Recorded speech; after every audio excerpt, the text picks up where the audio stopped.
Thank you very much, Mr. Deputy Speaker. There is in reality a shadow hanging over this debate. And the shadow hanging over the debate is the toxic political discourse we've had on migration month on month and year on year. And this is what I think has made it so difficult to begin to fashion a coherent approach to this migrant issue.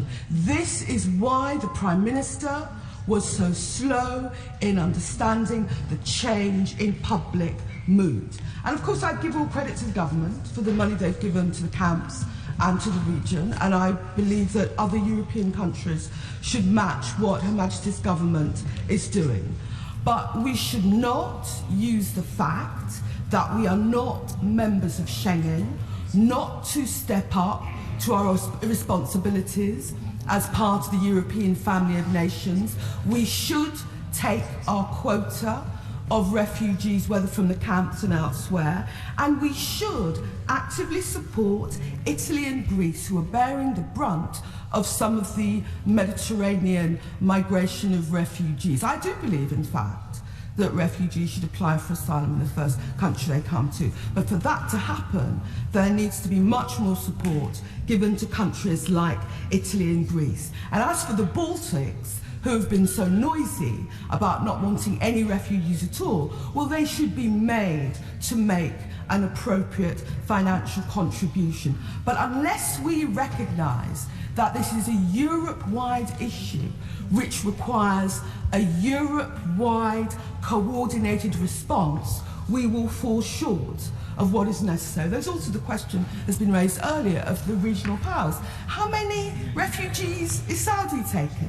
How many refugees have the Gulf states taken? We need to make people who are historic allies in the region step up and play their part in helping with Syrian and other refugees.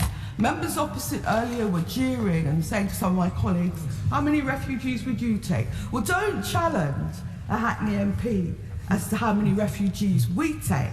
Hackney has been a safe haven for refugees for hundreds of years. We are proud of our position and our history in relation to welcoming refugees, whether it's from Eastern Europe, whether it's from East Africa, and whether it's from Syria. Hackney is proud of what refugees have done for our community.